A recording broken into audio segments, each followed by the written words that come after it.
It should be it should be doing it automatically, and it was working at some point, but then we just are pivoting a little bit this morning. So sorry for making your blood pressure maybe jump a little bit today. And thanks for being patient with us as we navigate this cool opportunity this morning. So I think we're almost all in. We're still letting in a few participants as they come. Um, so Christina, I'm going to just introduce you, or again, we're so happy on behalf of OMLTA. My partner Beverly and I are here this morning together. And we're so excited. We were reading your blurb about best practices for teaching and learning in person and online. So that's so relevant, super exciting. And so Christina, I'm going to let you introduce your team and take it away on our behalf. Perfect. Just at this point, we're not able to share screen or anything like that. We do have presentation slides. Would that be possible? Yes, I will do that right away. Lickety split. Thank you.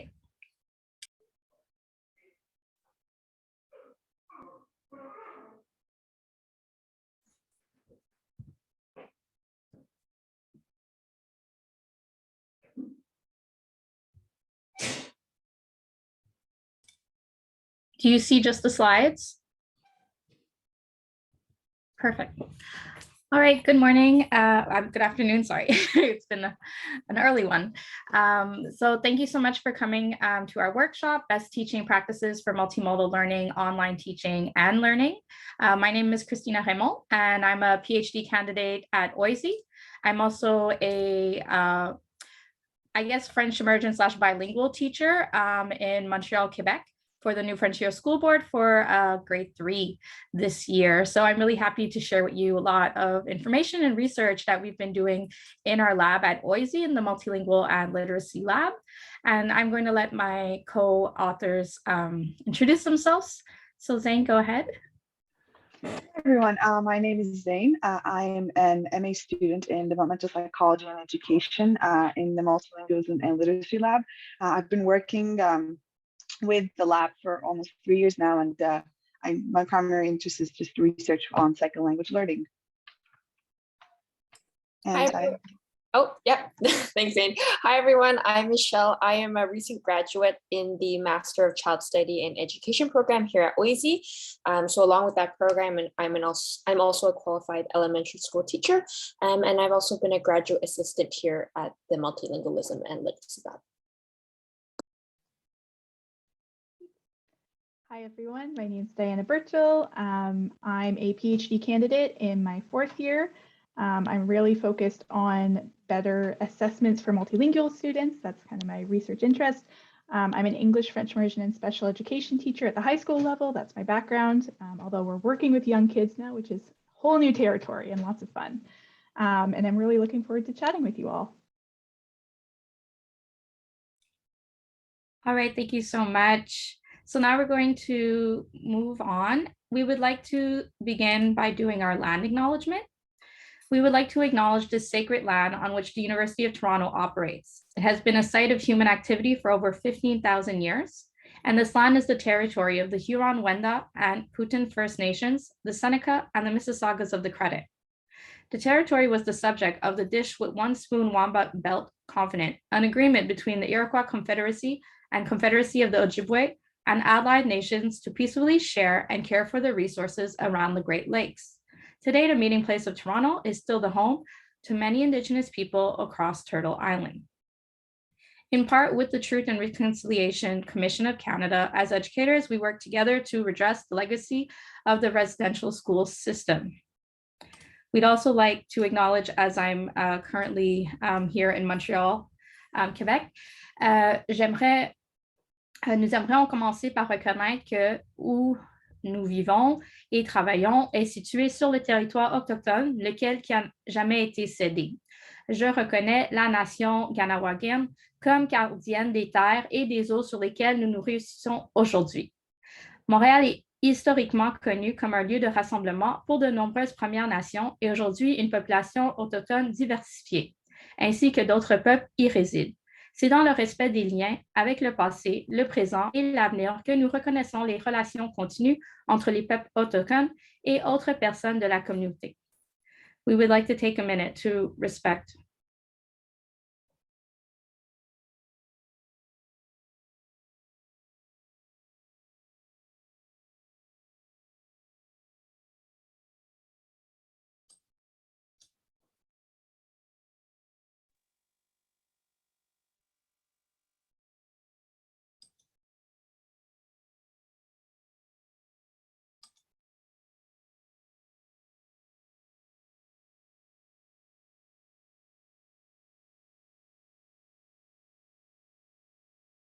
Merci. Okay, and just a quick access check. We do understand that this is a shared space and we want to make this as much of a shared accessible space as possible. To that end, it looks like we are recording, which is fabulous, but we do strive to recognize and acknowledge any accessibility needs. So we are going to be sharing our slides with you so that you have them. You can also reach out to us by email if you need anything afterwards. But yeah, if you do have any accessibility needs, please feel free to message me privately in the chat. I myself have accessibility needs, so I'm happy to help you find your own accommodations and make sure that everyone has access in this space. So just to note, my name is Diana Birchall, and please feel free to message me in the chat if there's anything that comes up for you during this time.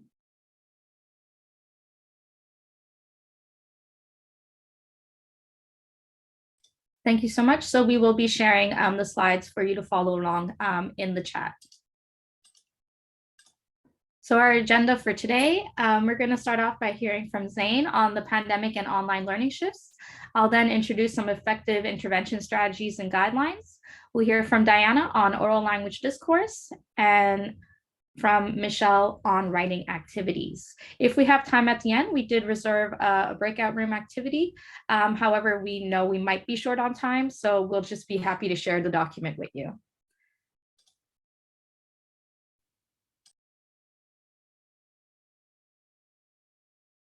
I think you're on mute, Zane.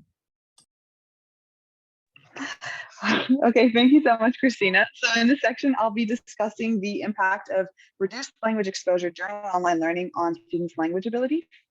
And yeah, you can go to the next slide. So previous research has shown that some students fall behind if they did not have regular exposure to the target language. And during the pandemic, children's language development has become a bigger concern as a result of setbacks due to online learning. And actually, a recent reading assessment administered by the Toronto District School Board during the pandemic anticipated about 1/3 of grade 1 students to fall behind in their reading achievement by June 2021. Okay. And with the onset of the pandemic, FI teachers were finding it difficult to enforce French language use, particularly among the younger grades when school was online. And teachers and parents of French immersion students expressed particular concerns over these students' language development because of decreased French language exposure online and because these students typically live in non-French speaking households. And actually a recent analysis conducted in our lab showed that grade 1 and grade 2 FI students who received virtual instruction during the pandemic are performing lower in French vocabulary than students who attended school in person before the pandemic. Vocabulary knowledge is essential to the development of reading and reading comprehension. So teachers should work to increase French exposure and directly target like vocabulary development.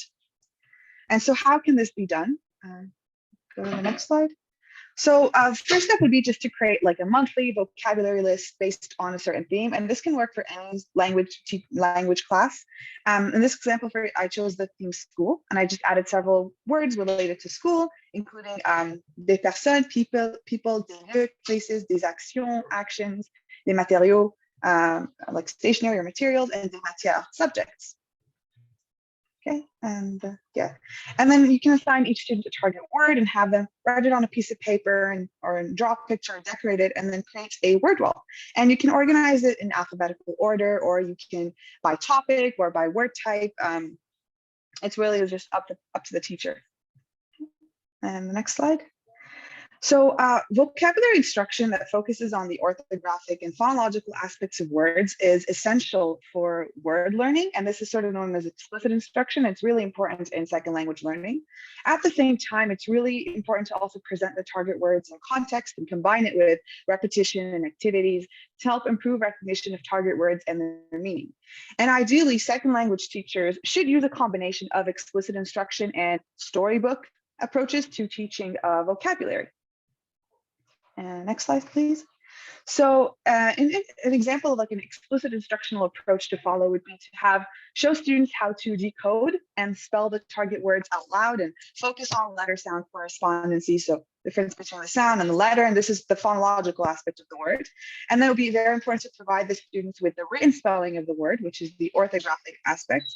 At the same time, you can provide a definition of each target word orally, use the target word in a sentence, and then you can ask the students to also use the target word in a sentence to see how it applies in context. And of course, provide like a reading or a passage, which brings us to the next approach, which is a storybook reading approach.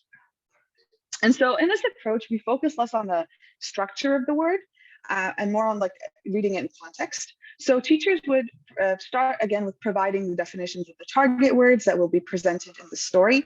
You can introduce a few words that are related to the story as well that you can find, to the target word that you can find in the story. So for example, if my target word is écrire or write, then related words would be stylo and cahier, so notebook and pen.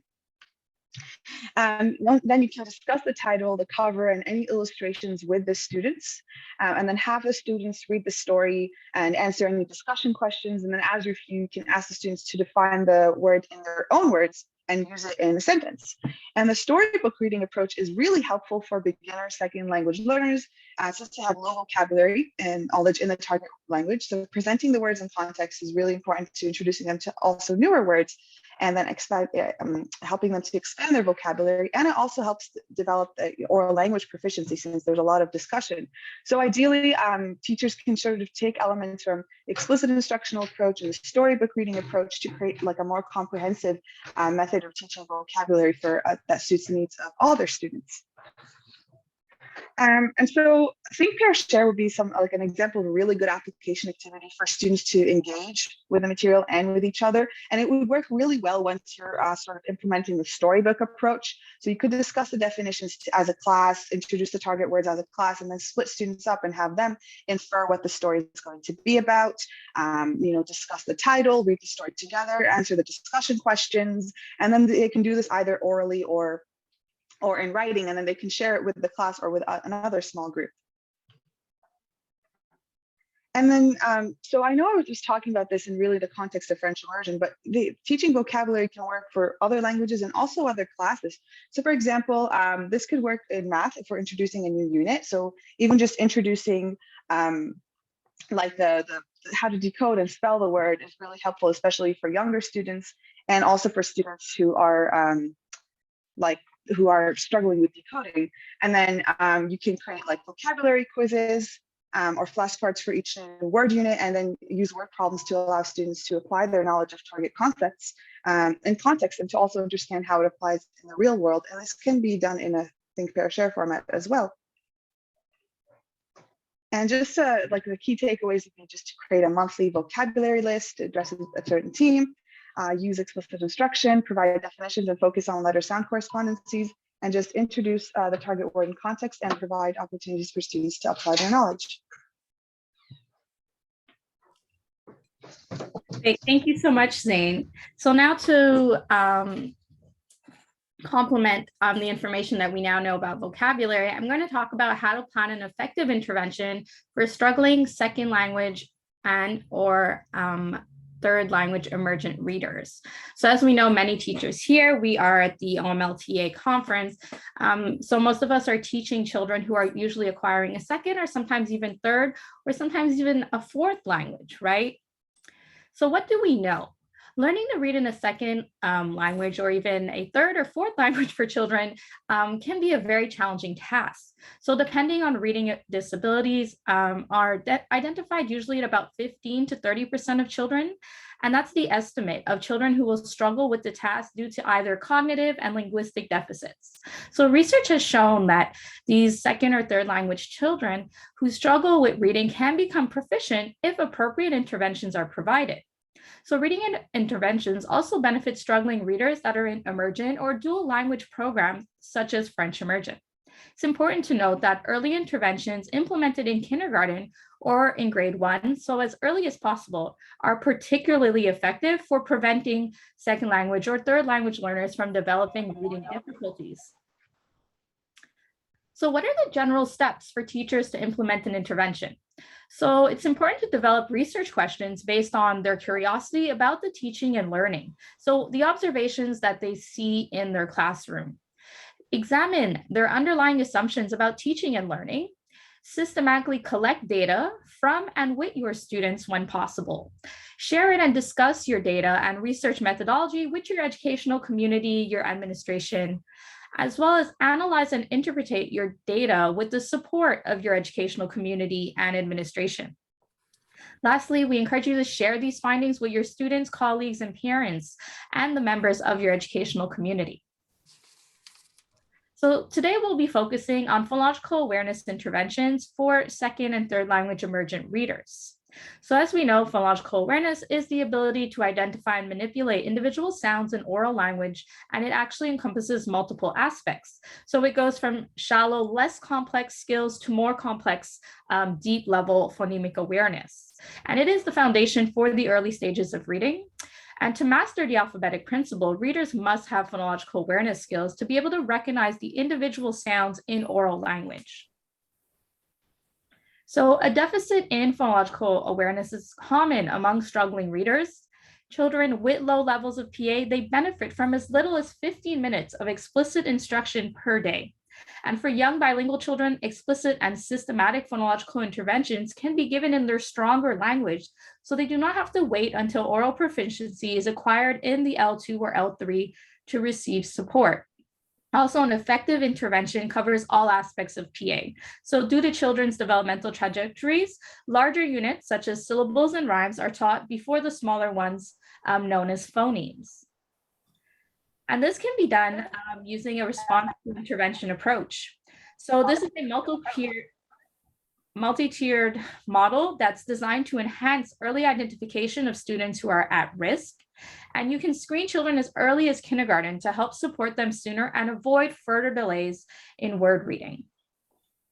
So what are some strategies? So teaching PA explicitly or in person or online can be a lot of fun. So readers must hear and reproduce English sounds in this case, or it can be French sounds, with a degree of accuracy with their pronunciation abilities. We encourage you to point out the different letter combinations that have the same sound and provide extra practice with them. So for example, when we think of the sound sh, sh, as in ash, as in lotion, as in passion, as in pension, it's important that the child recognizes that the sound may have a different letter combination. And then we also have the opposite, where you notice very common letter patterns, such as in the table here, where there's a number of words that use the sound, but also the letter combination sh. So we encourage you to teach these words and that readers know the meaning. Oftentimes, if the child is not aware of the meaning, it's really hard for them to grasp and to remember.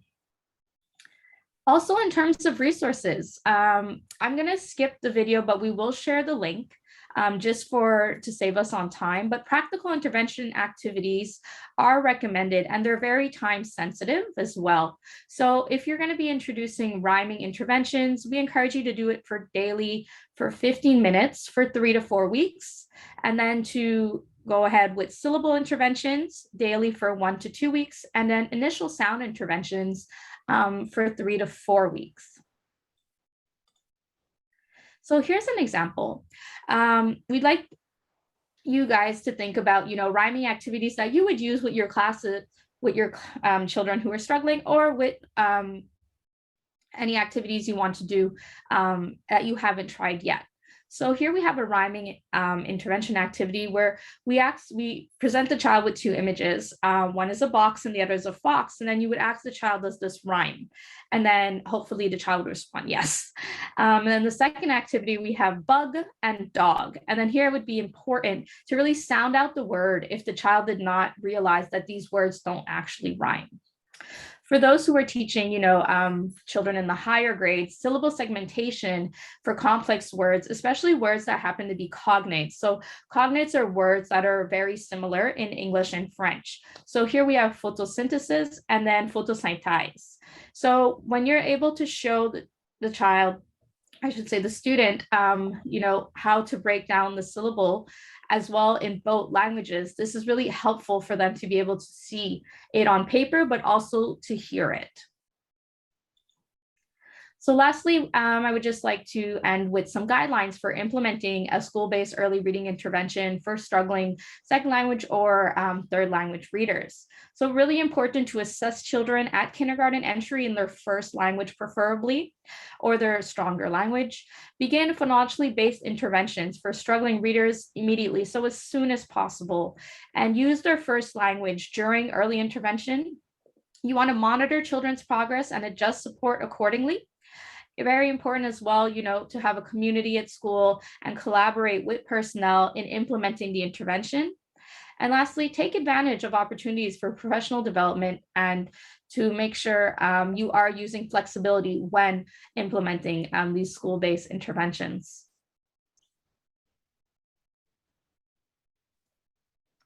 Okay.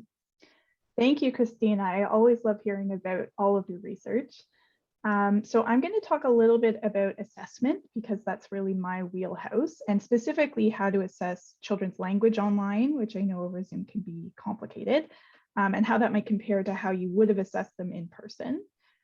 Before I start, I just invite you all to do a little stretch if you need to. I know we've been sitting for a minute, so please stretch around if you need it, and I'll get started. So if we could go to the next slide, Christina. So what we know from research is children develop different levels of language depending on their age. So we know children can have conversations at a very young age.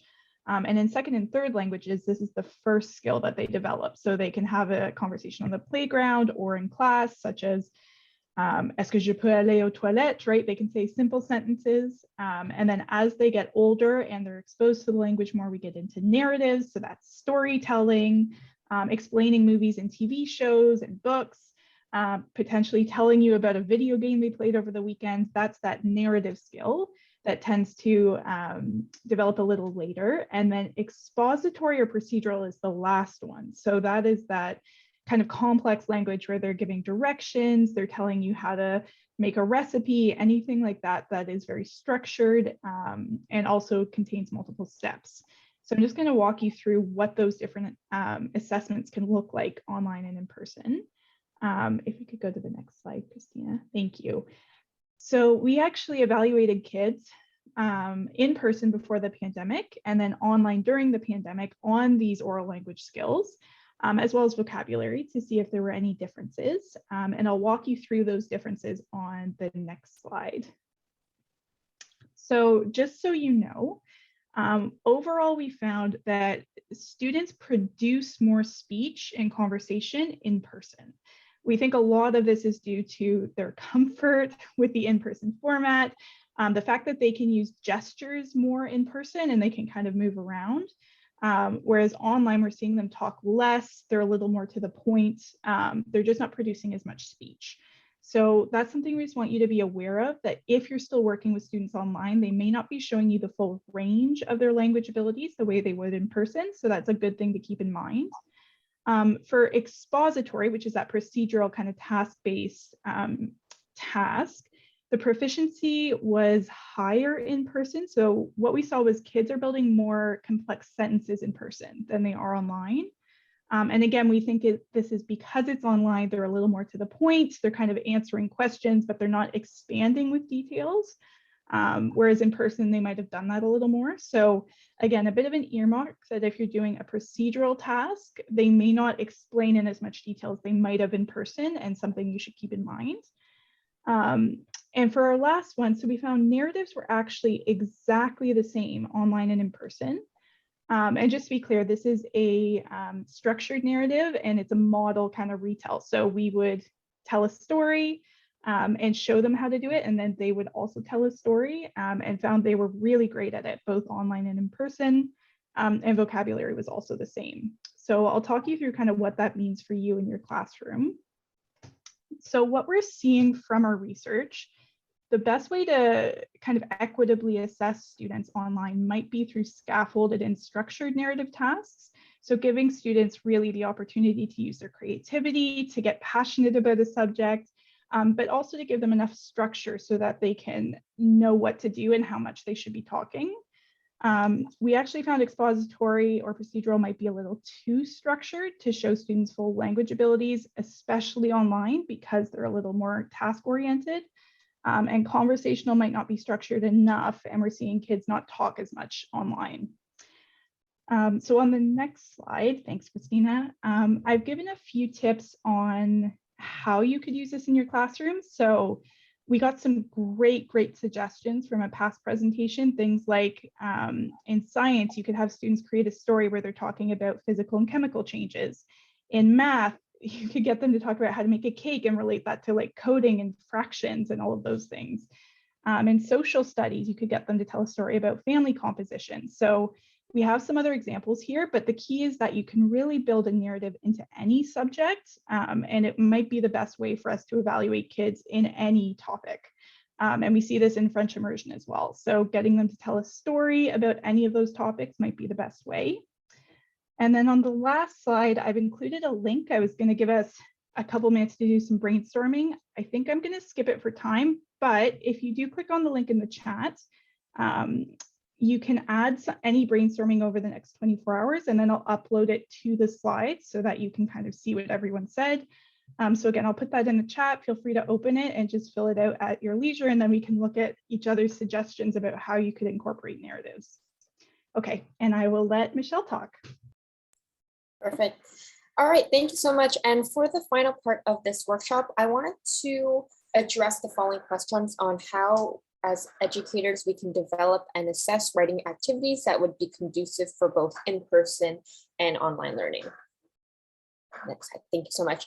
So given the transition with COVID, and a lot of educators have experienced shifting to online learning, I want to briefly just touch on the benefits of computer-mediated tools in ways that can support online written production. So we know that research tells us that online mediated tools can support students' reading and writing, especially with students who have deficits with fine motor skills on paper, using paper and pen. The tool acts as a way to facilitate that and allow students to focus their attention on producing ideas in a concise manner. As well as we know, integration with the technology builds higher engagements for students, and it also allows to make student thinking visible, which is a great form of assessment for learning, as you're able to see the developmental process of a student's written ability, as you can see track changes, and use that as a form of assessment. And finally, it's a great way to make student thinking visible and really aligning with the universal design of learning and allowing students to show different ways, different representations of how they can demonstrate their learning. So for the next slide, I just wanted to talk about some pedagogical considerations. So in our lab, our research is looking at how transcription mode, so whether a student is writing on paper or whether a student is typing, how that might affect second language or third language, fourth language learners' written production. So far in the research, we hypothesized that the use of keyboards along with their developmental age. So in the context of our study, we're working with students in grade 2 to 4. It will take them longer to critically think about topics and produce longer written texts. So as a result of that, we know that sometimes we've noticed that students may write too fast or use poor spelling and grammar because they're able to take shortcuts by using autocorrect, or may put even less effort in their writing, or what we've commonly seen in the past, plagiarism. So I wanted to put that lens of a few pedagogical considerations to be aware of, but then moving forward to how some tips on how we can scaffold in-person and online written activities. So for the most part, the tips apply both in an in-person and online setting. Per usual, we want to be able to tap into their prior knowledge. So inviting the students into the learning process as co-creators and allow them to collectively build knowledge together.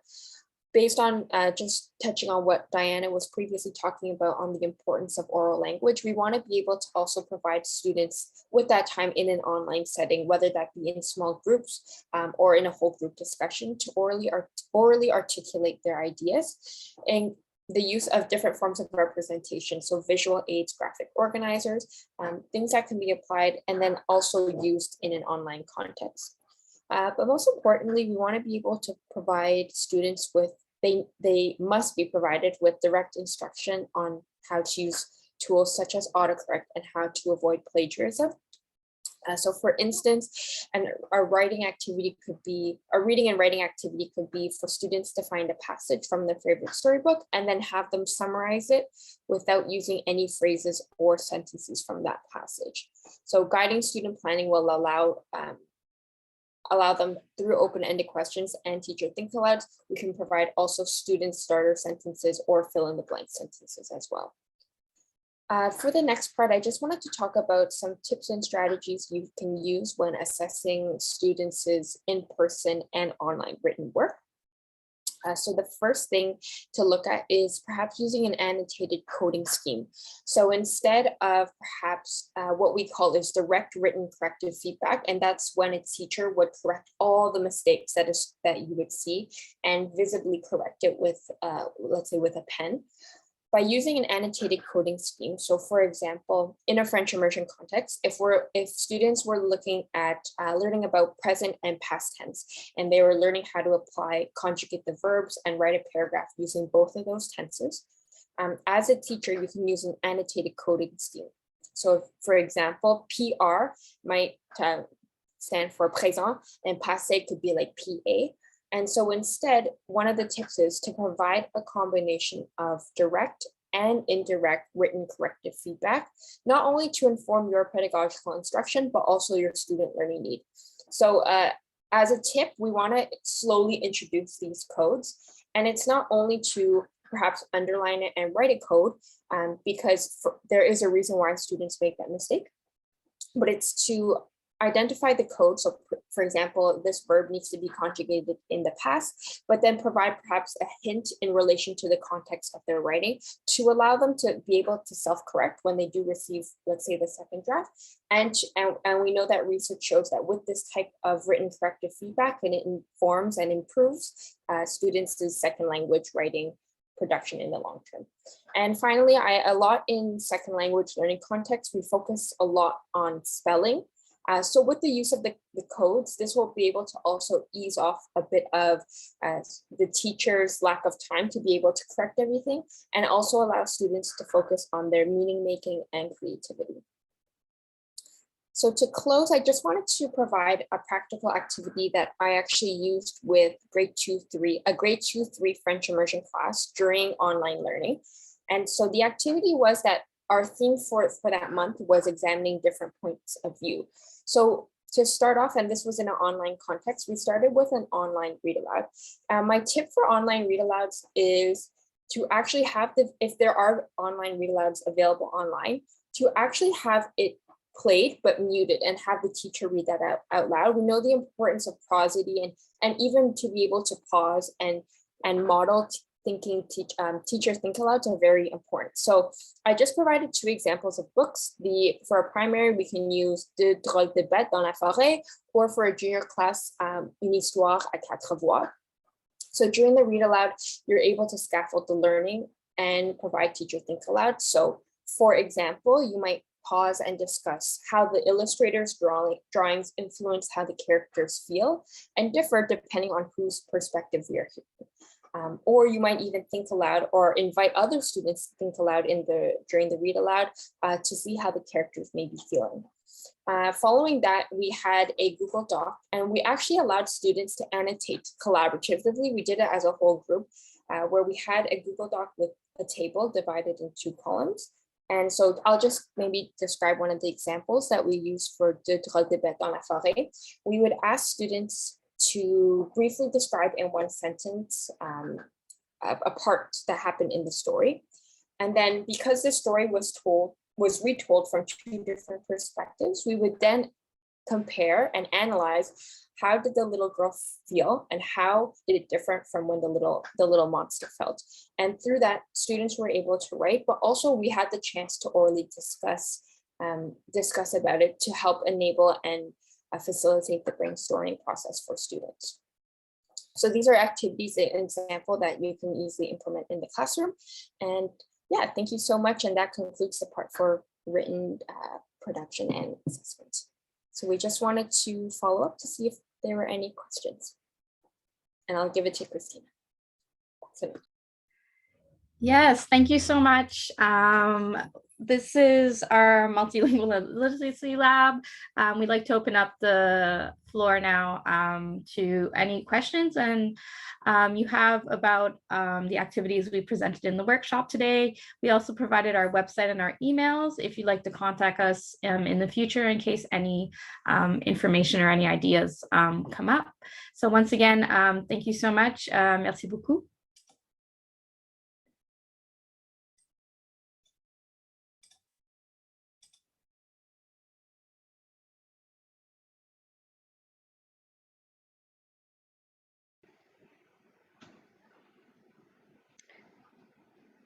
There we go. Well, thank you so much, team, for your sharing all of that fun data and research with us. And there were some really cool resources in there. And myself, I'm anxious to have a look at too. So that's awesome.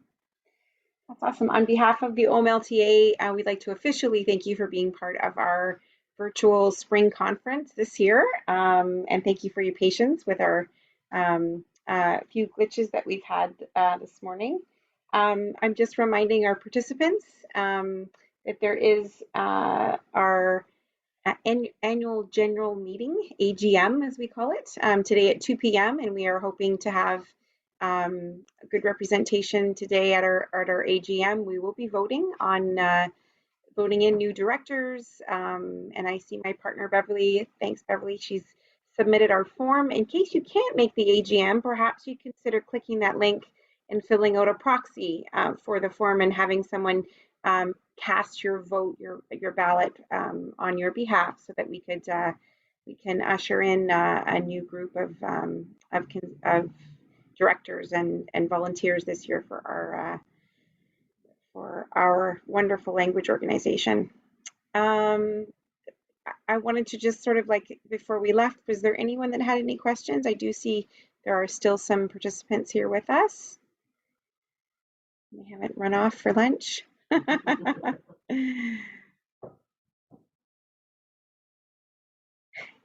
Maybe I'll ask one from my own personal curiosity. I wondered if in the course of doing your research, was there anything that surprised you, that you anticipated the results or the answer being, X, and it turned out that it was Y? Was there anything that surprised you at all when you were kind of looking at some data or how kids were learning? I was thinking like in the context of remote versus in person. Was there any surprises for your team?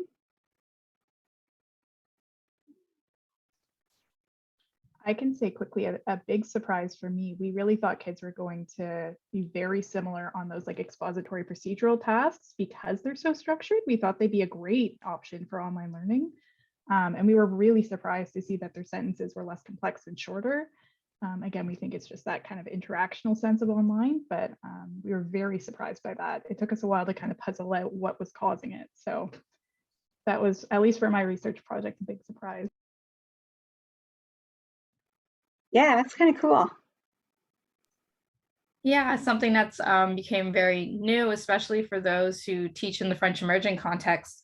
I think a lot of our research that came out recently about using your stronger language with younger children has been quite shocking and still a very challenging approach for many dual language programs because they really emphasize on French only.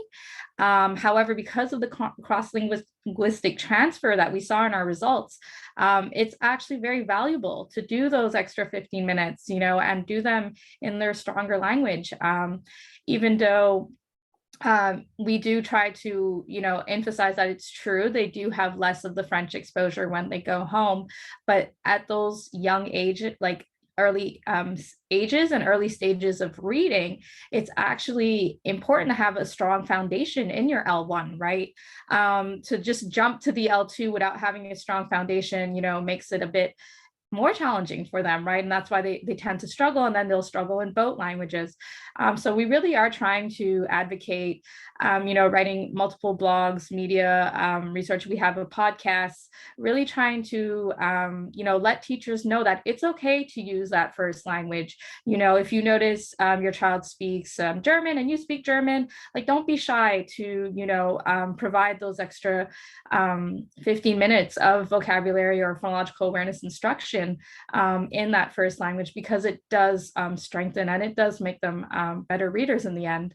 And that was very much shocking because I myself, who went through, the education system, being told that you can only use French and that it wasn't beneficial, it was definitely shocking. So I'm actually feel really happy to be in this position now where I can actually, not only teach it myself, but let other educators know and do some knowledge mobilization on these findings, because I think it is making everyone much more comfortable as well when they realize they have children who might be struggling and they don't know where to start. But the fact that you get to start in their L1, which happens sometimes can be English, actually does make it a lot easier for the teacher and the student, and it does create a better relationship. We have studies coming out about the mental health as well of children. So we really look forward to seeing, the developmental trajectory of learning a second language and, the impact it has on children's mental health as well. Great. Well, thank you so much again for your time and sharing all of that research with us. That was pretty fascinating. So we'll wish you a great Saturday and enjoy the rest of your day. And we look forward to maybe seeing you again next year. Thank you so much for having us. Thank you. Bye-bye.